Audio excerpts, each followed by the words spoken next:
अस्सलाम वालेकुम जी, मेरा नाम उमर आसिम है और मैं ईडन एस्ट्रोनॉमिकल ऑब्जर्वेटरी लाहौर में बैठकर आपसे बात कर रहा हूँ। अभी इस वीडियो में हम बात करेंगे ऑटो स्टैकर्ट की ज़रा डिटेल से। इस सॉफ्टवेयर में पहले ही वीडियो में हमने देखा था कि ओवरव्यू क्या है इस सॉफ्टवेयर का। आप फाइल ओपन करते हैं, आप उसको एनालाइज करते हैं, उसमें क्या काम होते हैं, और उसके बाद आप अलाइनमेंट पॉइंट्स यहाँ बनाते हैं और फिर इसको स्टैक कर देते हैं। आज हम थोड़ी सी इसकी ज़रा ना अभी इसकी डिटेल से बात करेंगे। ये जो मेन्यू बार है जी, इसमें बेसिक्स हैं। ये आप देख सकते हैं, फ़ाइल ओपन करनी है और बाकी काम सादा से। मेमोरी है कि आप बफर करना चाह रहे हैं, यानी कलर्ड टैब आप उससे यूज़ करेंगे जब आपका कलर्ड कैमरा हो। नॉर्मली मैं मोनो में ही करता हूँ। कलर्ड में कम है मेरे पास। अगर आप हैं तो आप ख़ुद से सेलेक्ट कर सकते हैं, आपकी चॉइस क्या है कलर्ड कैमरे की। आप फोर्स कर सकते हैं कि आप कौन सा पैटर्न रखना चाह रहे हैं। बेयर पैटर्न कहलाता है, तो आप कौन सा रखना चाह रहे हैं। तो ये आप इसको फोर्स भी कर सकते हैं, ऑटो डिटेक्ट भी कर सकते हैं। समटाइम्स ये मिस्टेक कर जाता है, लेकिन ये ऑप्शन आप देखना चाहेंगे। अगर आपके कैमरे के लिए ठीक चल रही है या नहीं चल रही तो आप इसको यूज़ कर सकते हैं। एडवांस्ड में डिपेंड करता है आप इसे कैसे यूज़ करना चाहें। ये ख़ुद से वजाहत कर रहे हैं कि इसमें क्या लिखा हुआ है। जो पहला है वो है कि डिटेक्ट करेगा अगर इसके अंदर कुछ आर्टिफैक्ट्स हैं हॉरिजॉन्टल और वर्टिकल, उसको डिटेक्ट कर ले ख़ुद से। ये है कि आपने अलाइनमेंट जो है वो कैसे करनी है, और आगे उसने ख़ुद लिखा हुआ है सॉफ्टवेयर ने कि ये डीप स्काई के लिए रिकमेंडेड है। ज़ाहिर है मैं ये नहीं करूँगा क्योंकि मैं लूनर करूँगा भी। अल्ट्रा स्मूथ है, मल्टी अलाइनमेंट पॉइंट्स के में भी डिटेल से बात करेंगे, लेकिन उसने लिखा हुआ है कि ये शायद डिटेल को ब्लर कर दे, इसको भी अनचेक ही रखेंगे। एक्सपेरिमेंटल फीचर्स हैं। एक्सपेरिमेंटल फीचर्स ये हैं, अगर आप वो ऐड अप करना चाहें, फील्ड रोटेशन को कि ये कैंसिल करने की अटैम्प्ट करेगा। इसमें आपने जहाँ पे आप बैठे हैं वहाँ का लैटिट्यूड क्या है, एल्टीट्यूड क्या है और अज़ीमथ क्या है, ये आप इसमें ऐड कर दें। और रिकॉर्डिंग का टाइम कितना है, रोटेशन कितने डिग्री हुई है, ये आप रफली बता दें। तो एनेबल करें तो वो अटेम्प्ट करेगा इसको। फील्ड जब रोटेशन आती है तो वो इस तरह हो रहा होता है कोई ऑब्जेक्ट, या इस तरह, डिपेंड करता है कि रिकॉर्डिंग किस तरह हुई है या आपका ऑप्टिकल सिस्टम कैसा है। ये अगर आप करना चाहें, शॉर्ट वीडियोस के लिए ये इतना ज़रूरी नहीं है। बाकी ये प्री प्रोसेसिंग है, ये आप किस तरह करना चाहिए, इनकी डिटेल्स में अभी हम नहीं जाएंगे। एक्सपेरिमेंटल फीचर्स के अलावा ये है, ये आप रख लें, इसकी हम बात करेंगे। ये चेक धीरे इमेज कैलिब्रेशन, अगर आप चाहें कि आपने बायस फ्रेम, डार्क फ्रेम निकालना है, जो कैमरे की इनहेरेंट नॉइज़ होती है, प्लानिटरी के लिए ज़रूरी नहीं है, लूनर प्लैनेट्स और सोलर के लिए ज़रूरी नहीं। और उसकी रीज़न ये है कि ऑलरेडी चांद और सूरज और प्लैनेट्स बहुत ब्राइट होते हैं, तो उसके लिए हमें डार्क नॉइज़ और इन चीज़ों की ज़रूरत नहीं है। लेकिन अगर आप में भी आई डोंट नो बहुत आपके पास यानी काम का डाटा है, यूरेनस प्लैनेट का या नेपच्यून का, आप बिगर टेलीस्कोप्स यूज़ कर रहे हैं और आपके पास अच्छी रेजोल्यूशन है, तो मे बी आप ये अटैम्प्ट करके देख लें। अगेन ये आपकी अटैम्प्ट पर डिपेंड करता है। फ्लैट फ्रेम आप लगाना चाहें, जो आपके ऑप्टिक्स का प्रॉब्लम होता है, तो ये आप निकालना चाहिए, लेकिन आई एम वेरी श्योर इसकी आपको ज़रूरत नहीं पड़ेगी। ये ठीक रहेगा। इसने यहाँ लिखा हुआ है 174 जो चिप है उसमें ये प्रॉब्लम आ सकता है। 174 प्लानिटरी के लिए बहुत पॉपुलर कैमरा है और मेरे पास ये कैमरा भी है। ये अटैम्प्ट किया जा सकता है कि अगर हम ये चेक करें और देखें कि क्या फ़र्क पड़ता है। और कोई हार्ड एंड फास्ट रूल नहीं है जी। आप एक चेक करके एक प्रोसेसिंग करें और अनचेक करके एक प्रोसेसिंग करें और फिर दोनों इमेजेस को कंपेयर करें। That's the only way to learn. इसके अलावा कोई और ऑप्शन नहीं है ये देखने के लिए कि आपके इक्विपमेंट और आपके कैमरे के लिए ये ऑप्शन काम की है या नहीं। हम इमेज ओपन करते हैं और मैं सिंपल डिटेल्स में नहीं जाऊंगा, वो होपफुली आप पहले ही देख चुके होंगे। इसको ज़रा जूम कर लेते हैं आउट ताकि हम अपना ये ऑब्जेक्ट देख सकें। ये मून है जी, ZW183 हाइपर स्टार C14 से रिकॉर्डेड है और इट्स अ डिम इमेज, क्योंकि मैं एक्सपेरिमेंट कर रहा था लोएस्ट फ्रेम रेट्स की जो मैं ले सकता हूँ कितने, सो 0.5 मिली सेकेंड का एक सिंगल एक्सपोजर है शटर स्पीड। सो अगर आप सरफेस करें तो ये पूरे फ्रेम में सरफेस को डिटेक्ट करेगा और उसको फिर उस पर काम करने की कोशिश करेगा। अगर आप प्लैनेट को सेलेक्ट करें तो ये सेंटर ऑफ ग्रेविटी को अहमियत देगा। सेंटर ऑफ ग्रेविटी को देखिए, जब आप सरफेस को क्लिक करते हैं तो आपके पास ये ऑप्शन आ रही है एक्सपैंड और क्रॉप, लेकिन अगर आप प्लैनेट को क्लिक करें तो ये ऑप्शन ख़त्म हो जाती है। और उसकी रीज़न ये है कि ये देखता है कि इस इमेज में जो सेंटर ऑफ ग्रेविटी है पिक्सेल्स की इंटेंसिटी का, लाइट का, वो कहाँ फॉल करता है, तो ये उसको सेंटर कर लेता है और ये बड़ी जल्दी कर लेता है। सो अगर आप प्लैनेट्स यूज़ कर रहे हैं तो आप ये कर सकते हैं। अभी आप देख लें कि जब मैंने प्लैनेट को क्लिक किया है तो बिफोर सरफेस से अगर मैंने प्लैनेट को क्लिक किया है तो इसने एकदम वो बाकी ब्लैक ऐसा काट दिया है, और जो इसने समझा है कि ये प्लैनेट हो सकता है, इसने उसको सेलेक्ट कर लिया है। डायनामिक बैकग्राउंड को अगर आप चेक रखें ठीक है, अगर आप इसे अनचेक करें तो ये करेगा ये कि जो वैल्यू आप खुद से सेट करेंगे उससे ऊपर ये समझेगा कि ये प्लैनेट का या लूनर या सोलर या व्हाटएवर आपके ऑब्जेक्ट का डाटा है, और उससे नीचे वाली वैल्यू जो है ब्राइटनेस की वैल्यू, उसको ये स्काई समझेगा, बैकग्राउंड स्काई समझेगा, तो वो उसको अहमियत नहीं देगा।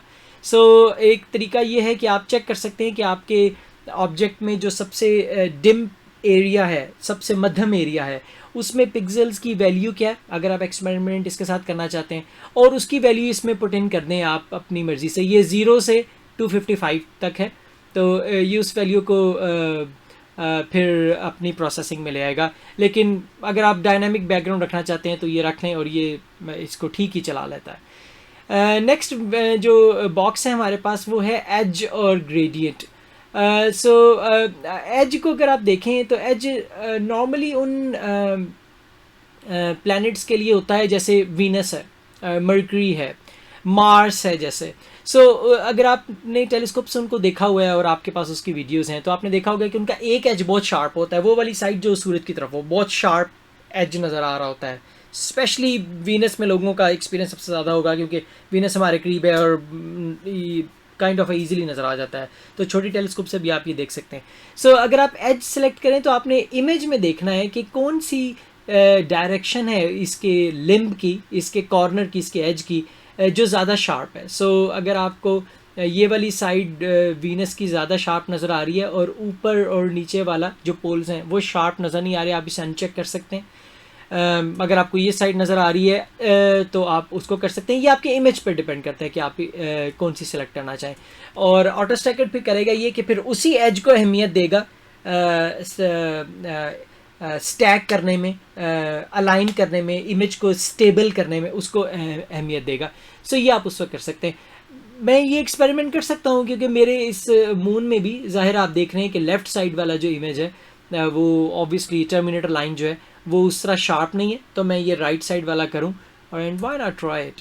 सो ऊपर वाला एज जो है मुझे ये नज़र नहीं आ रहा इतना क्लियर, तो मैं इसको अनचेक रखूँगा। नीचे वाला मुझे ज़रा ज़्यादा क्लियर नज़र आ रहा है, तो लेट्स सी कि क्या बनता है। इस तरह करके देख लेते हैं। बाय द वे इसने लिखा हुआ है स्मॉल प्लैनेट्स के लिए है, लेकिन आपको पता है हमारे पास सॉफ्टवेयर है तो हम उसे खेलें क्यों ना। तो उसके बाद जब इसको हम एनालाइज करते हैं तो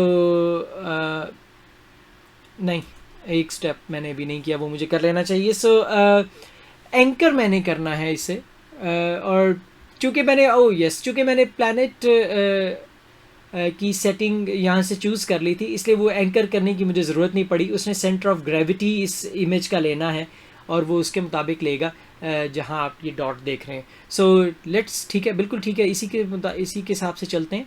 सो ये अब एनालाइज इसको करना शुरू हो रहा है और अब ये कर रहा है। इस वीडियो में 1000 फ्रेम्स हैं। सो ये इन 1000 फ्रेम्स में से इस एक फर्स्ट फ्रेम को जो ये शुरू में दिखा रहा है, ये इस वीडियो का पहला फ्रेम है, ये देख रहा है कि इस वीडियो में ये ऑब्जेक्ट जो है इस केस में मून, ये हिल तो नहीं रहा, और अगर ये हिल नहीं रहा तो और अगर ये हिलता है तो ये उसको वापस उस पहले फ्रेम के ऊपर ले आएगा ताकि जो वीडियो है वो स्टेबल हो जाए। सो ये इसको कर लेगा। सो ये इन्हीं फीचर्स पे काम कर रहा है जो मैंने एजेस सेलेक्ट किए हैं कि ये राइट साइड वाला जो है, ऊपर वाला जो है नॉर्थ पोल वो छोड़ दिया है, वो नॉर्थ है या क्या है। सो और नीचे वाला जो इमेज में नज़र आ रहा है उसको मैंने सेलेक्ट किया हुआ है ताकि इसी एरिया पे काम करे, इसको पता लग जाए कि ये एग्जैक्टली कहाँ है। सो अभी ये प्रोसेस कर रहा है और 92% पे पहुंच गया, और यहाँ पे ये बता रहा है कि ये बफर करता है और इमेज एनालिसिस करता है, तो ये भी बता रहा है कि इतने सेकंड्स में इसने कर दिया। सो डाटा जो बता रहा है, डाटा ये डाटा क्वालिटी है जो बता रहा है इतनी अच्छी नहीं है, और इसके ऊपर अभी हम बात करेंगे। अच्छा, ये जो तीसरी विंडो है इसमें इसने लिखा हुआ है कि last stack is the reference. So अगर आप इसे चेक करना चाहें तो ये चेक नहीं होगा क्योंकि अभी हमने पहला स्टैक भी नहीं किया, ये थर्ड ऑप्शन है स्टैक की। सो हम ये कर सकते हैं कि इस स्टैक को एक दफ़ा कर लें, ये स्टैक कर लेगा, इसके पास बेटर डाटा होगा, बेटर एसएनआर होगा। सो ये उसको रेफरेंस मान लेगा और फिर से आपकी सारी वीडियो फाइल की स्टैकिंग करेगा। That's a very good option, और ये करनी चाहिए, ये आप कर सकते हैं। एक दफ़ा ये सारा करके आप फिर से इसको स्टैक कर लें। सो ऑटो साइज़ जो है क्वालिटी बेस इसने किया। अब ऑटो साइज़ क्या चीज़ है? ऑटो साइज़ ये है कि आपका फ्रेम जो है वो कितने फ्रेम्स देखे, कितने फ्रेम, 400 फ्रेम्स देखे या 1000 फ्रेम्स देखे, इसको अगर हम अभी ऑटो साइज़ पे ही रखें, आप ये एक्सपेरिमेंट कर सकते हैं कि कितने फ्रेम्स देखे। ये डिपेंड करता है कि आपका इमेज कितनी अच्छी क्वालिटी का है। सो अभी हम इसे ऑटो साइज़ ही रख लेते हैं। सो ये इंपॉर्टेंट डाटा है। और अगर आप राइट साइड वाली विंडो पर अब आएँ तो ये वो इसने वीडियो अरेंज की है जो इसके हिसाब से शार्पेस्ट इमेज राइट साइड पे है। सो जो नंबर 1 फ्रेम है वो यहाँ पे आएगा, ये जो ग्रीन लाइन है, तो ये शार्पेस्ट इमेज वाली है। एक और इम्पॉर्टेंट चीज़ है, अगर आपने ये चेक किया हुआ है डिटेल का, ये डिटेल का, सो आप यहाँ देखें, ये आपको बताएगा कि 1/1000 जो फ्रेम है ये शार्पेस्ट है इस वीडियो में जो इसने एनालिसिस के बाद इसने खुद तरतीब दी है। लेकिन यहाँ एक इम्पॉर्टेंट नंबर है 299, जिसका मतलब है कि ये कह रहा है कि आपकी 1000 की जो वीडियो बनी थी उसमें 299 वाला जो फ्रेम था वो शार्पेस्ट था। सो ये सीन की वजह से होता है, एटमॉस्फेयर की वजह से होता है। सो अगर आप इसको आगे लेके जाएं और आप इसको आखिरी फ्रेम पे लेके जाएं तो आखिरी फ्रेम में ये कह रहा है कि 480 जो आपकी ओरिजिनल वीडियो में फ्रेम नंबर था वो आपका सबसे डल था, सबसे ब्लरी था, कोई टर्बुलेंस ज़्यादा वहाँ से हुई और उसकी वजह से ये ऐसे हो गया।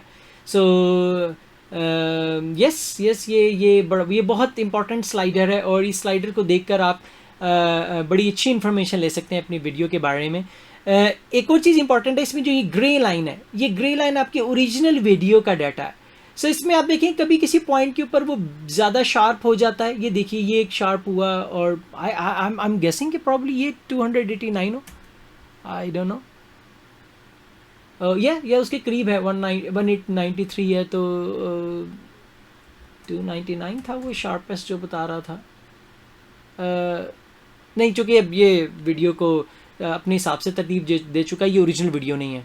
सो बहरहाल वो बता रहा है कि ये ग्रे जो है आपका ओरिजिनल डाटा है, इसमें शुरू में कुछ इमेजेस बहुत डल हो गए, ब्लर हो गए, और फिर कुछ देर बाद ब्लर हुए, फिर कुछ देर बाद ब्लर हुए, और साथ साथ दरमियान में अच्छी सीइंग होती रही और शार्प इमेजेस भी रिकॉर्ड हुए। यहाँ पे भी देखें 2-3-4 अच्छे शार्प इमेजेस रिकॉर्ड हुए, 2-3-4 हैं या कितने हैं, बहरहाल ये एरिया है जिसमें ज़्यादा अच्छे रिकॉर्ड हुए।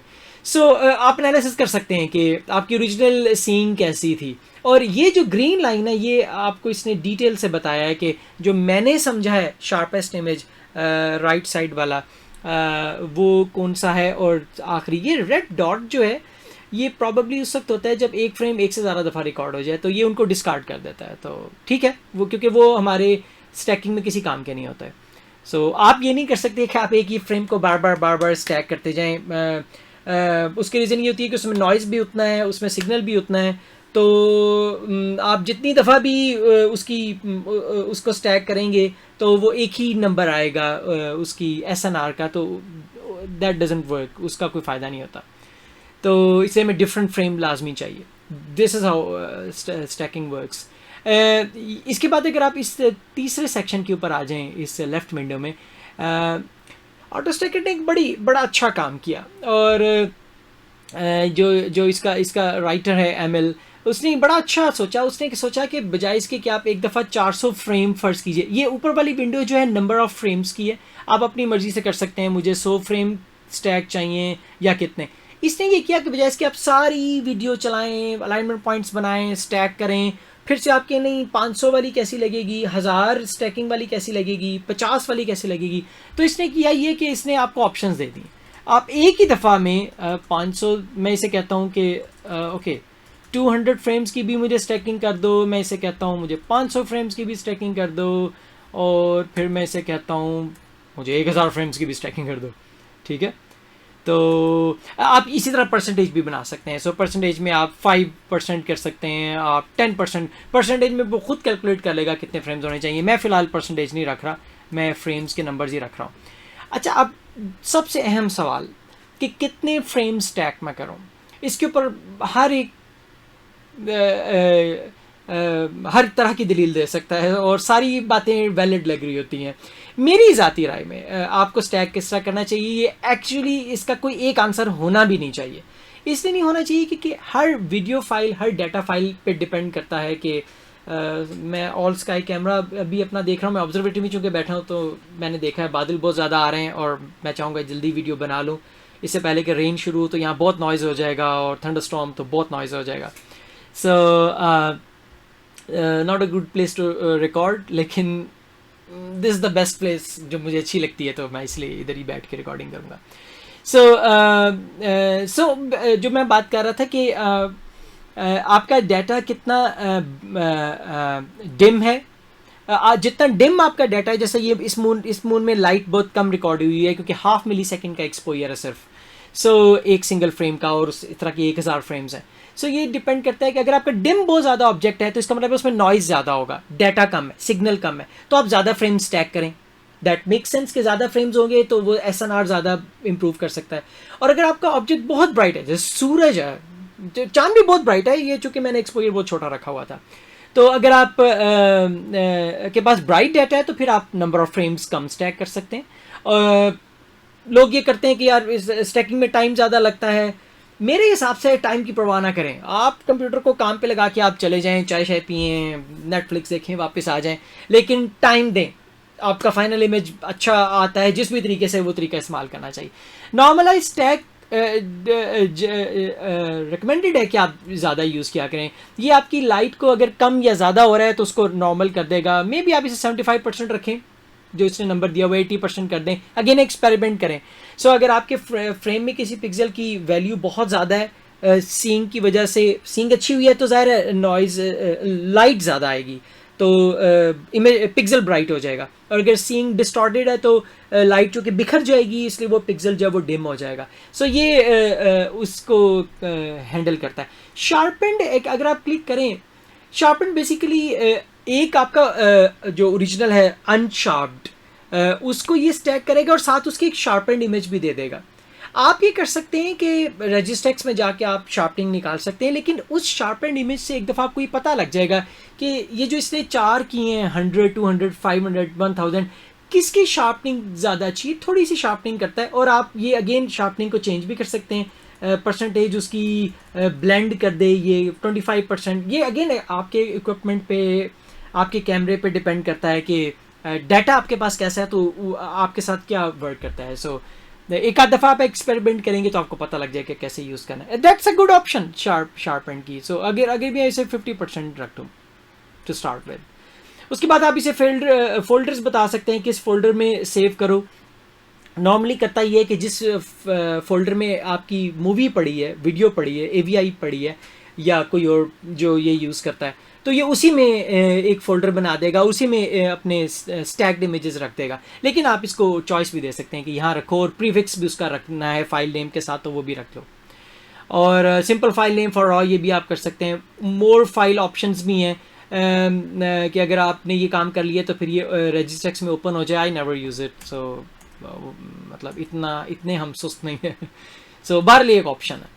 उसके बाद ड्रिजल है जी। ड्रिजल में ये है कि आप 1.5 और 3 तक कर सकते हैं। रेजिस्टेक्स एक्चुअली सिर्फ 3x में ड्रिजल करता है, और अगर आप 1.5 सेलेक्ट करें तो देखिए मैंने जो किया है उसने उसको येलो कर दिया, हाईलाइट कर दिया। सो अगर आप 1.5 करें तो ये उसको दोबारा रीसैम्पल कर देगा और हाफ उसको कर देगा और 1.5 में ले आएगा। ये एक्चुअली वो इंफॉर्मेशन, ये वो टेक्निक है जिससे कम क्वालिटी का डाटा ज़्यादा रेजोल्यूशन प्रोड्यूस कर सकता है। और आइडिया ये है कि चूँकि ड्रिजल हो रहा है 1 पिक्सल, तो आप ज़्यादा बेटर इंफॉर्मेशन निकाल सकते हैं उसके अंदर से। अगर आप यूज़ करना चाहें कर लें, ड्रिजल 1.5 करना चाहें। बड़े अच्छे प्लानिटरी इमेजर्स हैं, दे ऑलवेज गो फॉर 3, और उसके बाद उसको हाफ कर लेते हैं, 1.5 पे ले आते हैं, या ओरिजिनल अपनी वीडियो साइज़ में ले आते हैं। अगेन एक्सपेरिमेंट करें और देखें कि ये आपके लिए वर्क कर रहा है या नहीं कर रहा। और सो अगर अभी हम ड्रिजल को ऑफ रखते हैं, और अलाइनमेंट पॉइंट्स अब हम मल्टीपल भी सेट कर सकते हैं। देखें अगर मैं इसको यहाँ क्लिक कर दूँ, यहाँ क्लिक कर दूँ, यहाँ क्लिक कर दूँ, तो ये एक 104 सेलेक्ट हुआ हुआ है, उतने बॉक्स बना रहा है। अगर मैं 48 का कर दूँ तो ये छोटा बॉक्स है, यहाँ कर देगा 24 बोल। चूँकि मेरा इमेज बहुत बड़ा है, ये देखिए अगर मैं इसे ये 100% हो गया। और फाइल कहाँ गई, सॉरी मून कहाँ गया, ये मून आ गया जी, मून आ गया। ओके जी, सो ये मून आ गया। सो देखिए इसमें ये छोटा सा क्रेटर है, तो मैं, और बाय द वे भी कर सकता हूँ कि अगर मैं मैनुअल ड्रॉ को क्लिक करूँ और ये ना सेलेक्ट करूँ, तो मैं साइज़ सेलेक्ट कर सकता हूँ। जैसे ऐसे सेलेक्ट कर दिया, और जैसे ये एक क्रेटर है, इसको सेलेक्ट कर दिया। आइडियली ये कि आपने हाई कंट्रास्टेड एक रीजन को सेलेक्ट करना है। So it's a very big image. So अगर आप ये करना चाहते हैं इतने ज़्यादा क्रिएटर्स के साथ, तो बी माई गेस्ट ज़रूर कीजिए। I will never do it, मतलब आई विल डू इट, लेकिन अभी नहीं, इस वीडियो में नहीं, क्योंकि इसमें बहुत टाइम लग जाएगा। सो अभी हम इसको क्लियर कर देते हैं अलाइनमेंट पॉइंट्स को। मैनुअल ड्रॉ की ऑप्शन है, आप इसे यूज़ कर सकते हैं।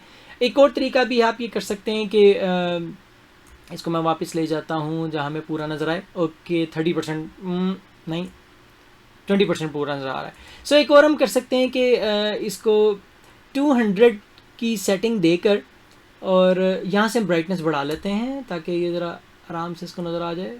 ऐसे कर लेते हैं, ब्राइटनेस ज़्यादा होगी। सो अगर इसे हम कहें कि अलाइनमेंट पॉइंट्स को ड्रॉ करना शुरू कर दो, तो ये 200 एरिया के ऊपर इसने 219 अलाइनमेंट पॉइंट्स ड्रॉ किए। जितने अलाइनमेंट पॉइंट्स ज़्यादा हैं उतना आपको टाइम लगेगा। सो और आप ये भी कर सकते हैं कि अलाइनमेंट पॉइंट्स आप का एरिया बना दें 400 करके, फिर से आप ये कर दें। और अगर आप रिप्लेस करेंगे तो ये 200 वाले जो इसने सेलेक्ट किए थे वो इसको डिलीट कर देगा। और आप क्लोज टू एज अगर करें तो ये एज के ऊपर भी ले आएगा, वो चूँकि ऑलरेडी मैंने चेंज कर दिया हुआ है। तो इट इज़ बिकमिंग विंडी, सो मुझे लगता है कि थंडरस्टॉर्म बस शुरू हुआ ही चाहता है। सो अगर मैं ये प्लेस कर दूं 400 वाला, सो अब ये देखें अलाइनमेंट पॉइंट ज़्यादा करता जा रहा है, ज़्यादा करता जा रहा है। और ओके सो डन, 272 इसने अलाइनमेंट पॉइंट्स जो हैं वो इसने सेलेक्ट कर लिया। और उसके बाद आपने ये करना है, आप ये बाय द वे अपने ये इस फ्रेम का साइज़ भी सिलेक्ट कर सकते हैं, विड्थ, और उसके बाद आप इसे रिमेंबर भी कर सकते हैं विड्थ और हाइट। तो फिर जब भी आप ऑटो स्टैकर खोलेंगे ये वही साइज़ खोलेगा। आप ये प्ले कर सकते हैं वीडियो। अलाइनमेंट पॉइंट्स आपने ड्रॉ करने हैं, ये इसकी बिट रेंज है जिसके अंदर अगर आप चेंज करना चाहें इसको ऐसे ही रहने दीजिएगा। और ये एक्सपोर्ट की ऑप्शन है। सो मेरा ख्याल है कि एक दफ़ा हम इसको स्टैक कर दें। बाय द वे ये भी एक इम्पॉर्टेंट ऑप्शन है, स्टैक ऑप्शन में आप टिफ में सेव कीजिएगा, क्योंकि टिफ अनकम्प्रेस्ड है और आपका डाटा ज़ाया नहीं होता। पीएनजी अगर आपने कहीं इंटरनेट पे पोस्ट करनी है, पीएनजी इतना अच्छा ऑप्शन नहीं है। और फिट्स वो है file flexible image transport system. So ये एस्ट्रोनॉमर्स प्रोफेशनली यूज़ करते हैं, अगर आप इसमें यूज़ करना चाहें, अगर आप ये करना चाहें। I have never done that. So tiff he most common है, वही फोटोशॉप में खोलता है, रेजिस्टेक्स में खोलता है, तो आप उस पर काम कर सकते हैं। सो उसके बाद आप सिंपली इसको स्टैक और प्रेस कर देते हैं। और अब जब आप स्टैक प्रेस कर देंगे ये रेफरेंस फ्रेम के साथ फिर अलाइनमेंट करेगा, फिर स्टैकिंग करेगा, फिर मल्टी अलाइनमेंट पॉइंट्स का एनालिसिस करेगा और फिर उसे रिकम्बाइन करेगा. इट विल टेक टाइम क्योंकि 272 अलाइनमेंट पॉइंट्स हैं और 1000 तस्वीर हैं और फ्रेम साइज़ मेरा बड़ा है. सो मैं एक ट्राई कर सकता हूँ. सो मेरा लैपटॉप जो है ये अब आपके सामने मैं शो मार रहा हूँ. ये मेरा जो लैपटॉप है ओवरक्लॉक हो सकता है और मज़े की बात ये है कि इसके लिए मुझे बायोस में नहीं जाना पड़ता. सो सबसे पहले मैं इसका थ्रॉटल्स बढ़ा दूंगा. इसके फ़ैन की स्पीड, इसमें 3 फैंस हैं तो मैक्सिमम स्पीड कर दूंगा और उसके बाद इसको मैं ओवरक्लॉक पर प्रेस करूंगा तो 3.2 अब ये मुझे बता रहा है CPU ओवरक्लॉक्ड है. और ये इतना ये एहतियात से करना चाहिए कि चीज़ें ओवरहीट होना शुरू हो जाती हैं. देखिए 96 सेल्सियस हो गया. सो जब तक वो स्टैकिंग कर रहा है मैं आपको इम्प्रेस करने की कोशिश कर रहा हूँ. सो ये 3.8 गीगाहर्ट्ज़ 3.9 गीगाहर्ट्ज़ पे अब चला गया है. और GPU भी आप देख रहे हैं इसका 97 पे चला गया है. सो ये मैंने देखा है कि अभी मैं इसी वाले कमरे में बैठा हूँ लेकिन यस ये ओवरहीट तो करता ही है. सो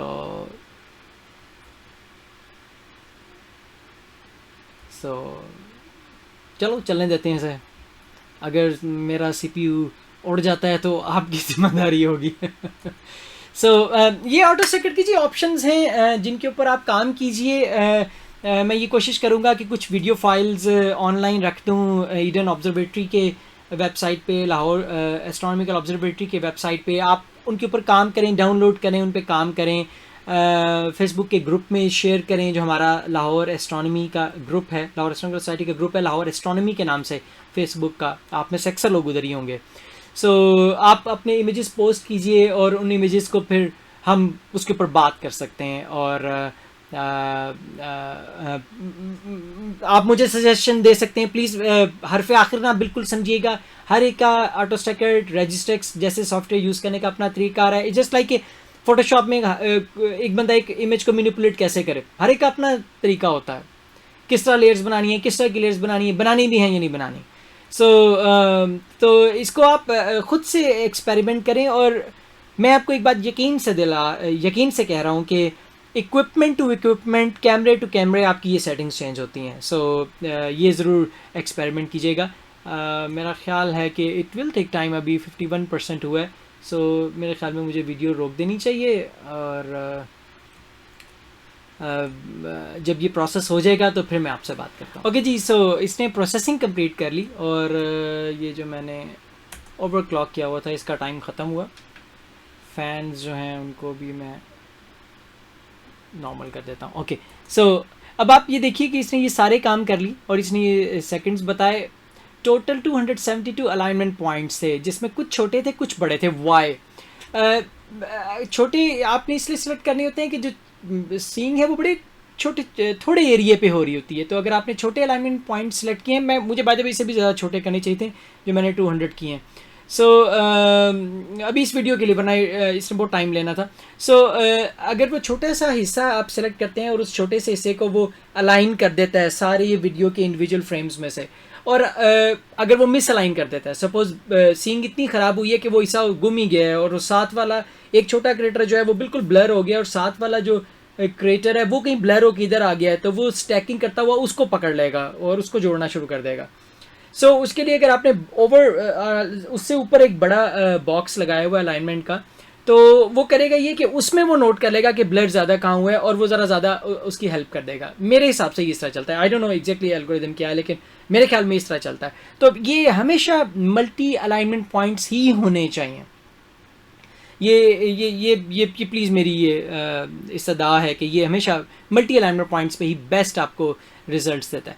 सो ये हो गया. और उसके बाद एक बात मैं आपको भी बता दूं, अगर आप चाहते हैं कि जल्दी आपकी प्रोसेसिंग हो. सो ये आपको बताता है कि कोर्स कितने यूज़ करने. अब वैसे तो इस लैपटॉप में 4 कोर्स हैं, लेकिन आपके शायद इल्म में जो टेकी लोग हैं उनको पता होगा कि एक्चुअली उतने कोड्स नहीं होते. थ्रेड्स की बात जो होती है, तो आप इसको ज़्यादा भी असाइन कर सकते हैं. आप इसे सारे थ्रेड्स कह सकते हैं कि सब के सब प्रोसेस करो, तो सब के सब को यूज़ करो, तो ये उन सब को यूज़ करेगा और ज़्यादा आपकी स्पीड फिर ज़्यादा हो जाएगी.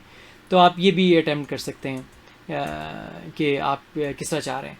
सो ओवरऑल जी दिस इज़ इट. सो ये सारा वो तरीक़ेकार है, ये सारी ऑप्शंस हैं जो ऑटो स्टैकर में अवेलेबल हैं. और ये साहब हैं जिन्होंने इसको लिखा और बनाया.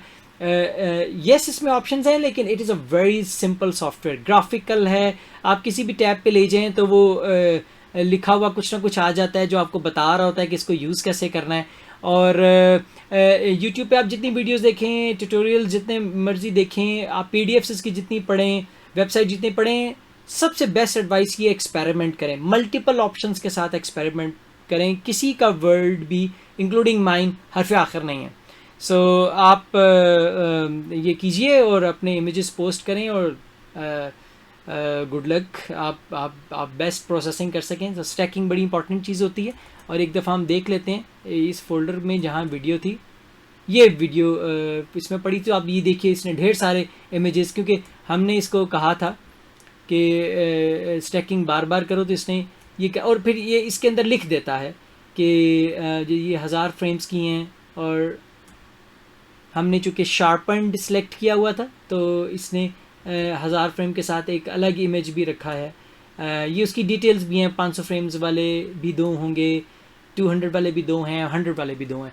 सो आप इसे देख सकते हैं. Why not open one of it. So ये एक 100 अलाइनमेंट पॉइंट्स वाला है और ये दूसरा. सो आई डोंट नो कि आप इसको कैसे कंपेयर करें, लेकिन दिस इज़ इट. सो आप देखिए, इसमें शार्पनिंग ज़रा ज़्यादा आपको नज़र आ रही है और ये शार्पन है. इससे अगर आप मल्टीपल इमेजेस खोल लें, 500 वाला भी शार्पन खोल लें, 200 वाला भी खोल लें, तो आप देख सकते हैं कि बेटर स्टैकिंग कहाँ से. ये बड़ी इंटरेस्टिंग और सिंपल टेक्निक है और अमेजिंग टेक्निक है कि आप देख सकें कि स्टैकिंग मैं कितनी करूँ और किस पॉइंट पे आकर आपको स्टैकिंग मिल रही है. तो ये जब आपके पास इमेज आ जाता है, आप शार्पन, मेरे ख्याल में शार्पन को आप रजिस्ट्रेक्स में लेके बिल्कुल ना जाएं. आप जो स्टैक्ड इमेज है ओरिजिनल, उसी को लेके जाएं और आप शार्पनिंग अटेम्प्ट रजिस्ट्रेक्स में ही करें. ये रजिस्ट्रेक्स की तो जीनत है शार्पनिंग, तो ये उसी में करें. So this is how you do it. So hopefully आपने कुछ ना कुछ सीखा होगा.